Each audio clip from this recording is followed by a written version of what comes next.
अब बिल्कुल सुबह 4 बजे उठ गए। अब करें भजन सीताराम सीताराम सीताराम सीताराम। और नीचे वाले कमरे में एक आदमी सो रहा, उसका बहुत डिस्टर्ब हुआ। अब वो सोए, अब और संत कहे सीताराम सीताराम, तेज तेज सीताराम सीताराम। बड़ा गुस्सा आया उस व्यक्ति को। वो कहने लगा कि प्रातः काल से संत जन करते सीताराम और इनकी सीताराम ने कर दी नींद हराम। सो ही नहीं पा रहे हम इनके सीताराम की वजह से। गया उनके पास और बोले इतना शोर क्यों कर रहे हो? सीताराम सीताराम कर रहे हो, क्या करते हैं ये सीताराम?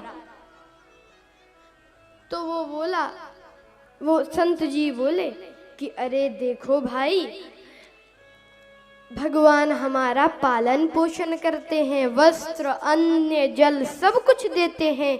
तो जो भगवान हमें सब कुछ देते हैं उनका हमें भजन करना चाहिए। सबकी व्यवस्था करते हैं खाने पीने की, किसी को भूखा नहीं सोने देते भगवान। वो व्यक्ति बोला अगर हम ना खाना चाहें भोजन तो? बोले अच्छा नहीं खाना चाहोगे तो भगवान मार मार के खिलाएंगे। संत जी बोले अच्छा ठीक है, मैं 24 घंटे बाद आऊंगा। अगर भगवान ने मार मार के खिलाया तो मैं तुम्हारा चेला बन जाऊंगा, और नहीं खिलाया तो तुम्हारा ये सीताराम बंद कराऊंगा। गए। अब महात्मा जी ने भी भगवान के भरोसे हाँ कह दिया, जाओ। अब क्या हुआ, वो एक बिल्कुल घने जंगल में गया, पर सोचा यहाँ तो कुछ लोग फिर भी देख लेंगे।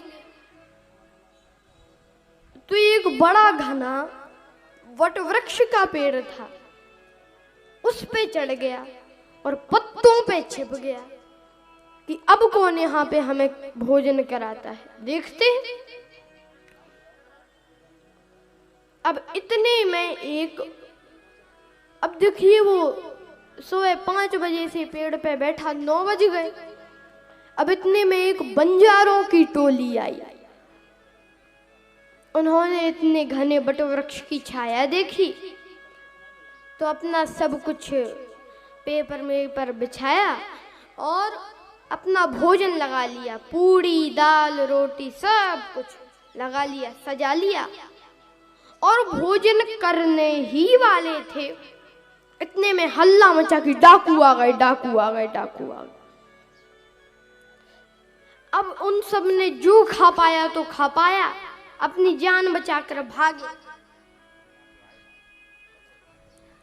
अब सबसे आगे डाकुओं का सरदार, पीछे उनके साथी। अब इस आदमी की सांस फूली, सोचा महात्मा की बात कुछ ठीक लग रही है, पर हमें यहाँ पे देखेगा कौन। अब एक ने कहा सरदार से कि देखिए सरदार, हम लोग इतनी देर से भूखे हैं और कोई अभी अभी भोजन सजा के रख गया है। डाकुओं का सरदार बोला खबरदार, कोई भोजन मत करना, कोई भी मत करना। ऐसा भी तो हो सकता है कि किसी को हमारे आने का पता चल गया हो और उसने इस भोजन में जहर मिला दिया हो, हम खाएं और मर जाएं। तो एक ने कहा जहर मिलाने वाला इतने बड़े जंगल में कहां से आया?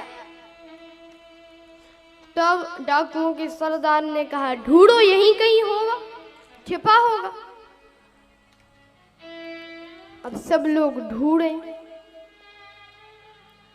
एक ने कहा अगर मुझे मिल जाए तो मैं गोली मार दूं उसको। और जो उसने सुना, अब ये कांपा, और कांपा तो पत्ते नीचे गिरे,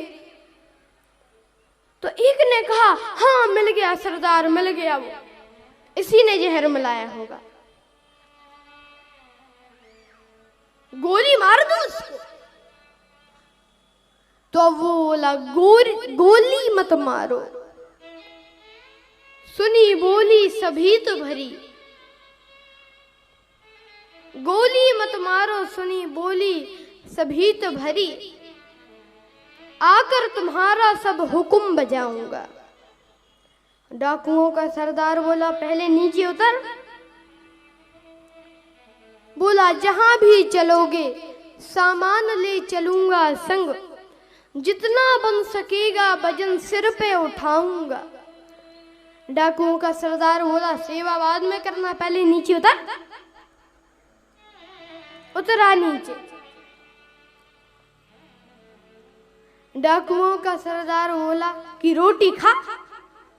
तो वो बोला कि नीचे उतारा, बात कह लो तुम खोटी खरी, पर कसम तुम्हारी मैं रोटी नहीं खाऊंगा, रोटी नहीं खाऊंगा।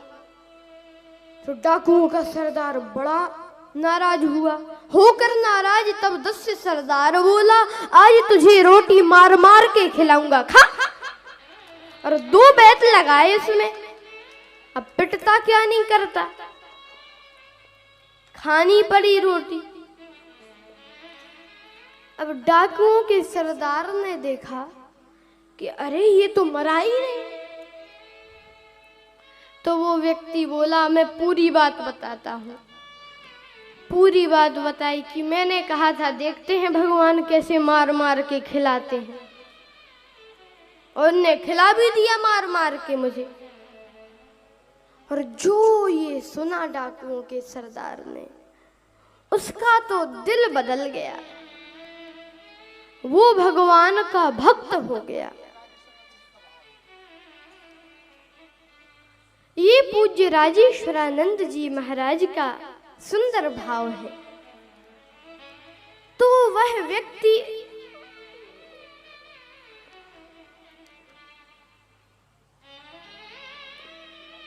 तो डाकुओं का सरदार तो साधु हो गया, और वह व्यक्ति जिसने शर्त लगाई थी वो पहुंचा महात्मा जी के पास, चरणों में गिर गया, महाराज चेला बनूंगा। क्या हुआ बताई पूरी बात कि भगवान चाहे तो मार मार के खिलाते हैं। दीक्षा ली उन साधु से, और वे बड़े ही बहुत बड़े संत हुए। कौन जानते हैं आप लोग? उनका नाम हुआ श्री मलूक दास जी। और फिर वही कहने लगे कि राम कहो राम कहो राम कहो बाबरे, राम कहो राम कहो राम कहो बाबरे। जो पहले विरोध कर रहे थे भगवान के नाम का, बाद में वही कहने लगे राम कहो राम कहो राम कहो बाबरे, राम कहो राम कहो राम कहो बाबरे। आओ शरणा चूक प्यारे भलो पाओ दावरे, आओ शरणा चूक प्यारे भलो पाओ दावरे। जिन तो खो तन दीनो तिन को ना भजन कीनो, जिन तो खो तन दीनो तिन को ना भजन कीनो, जिन तो खो तन दीनो तिन को ना भजन कीनो, जिन तो खो तन दीनो तिन को ना भजन कीनो। जीवन से रानो जाक लोहे जैसो तावरे, जीवन से रानो जाक लोहे जैसो तावरे। राम कहो राम कहो राम कहो बावरे, राम कहो राम कहो राम कहो बावरे। तो मैं आप लोगों को बता रहा था कि भगवान श्री राम बिल्कुल सवेरे उठते। अब भगवान बड़े हुए। अब देखिए भगवान का अवतार किसके लिए हुआ है। यदा यदा हि धर्मस्य ग्लानिर्भवति भारत अभ्युत्थानमधर्मस्य तदात्मानं सृजाम्यहम्। परित्राणाय साधूनां, साधुओं के हित के लिए भगवान का जन्म। राम जी के राज्य में एक साधु दुखी है। कौन? विश्वामित्र महामुनि ज्ञानी, वसहि विपिन शुभ आश्रम।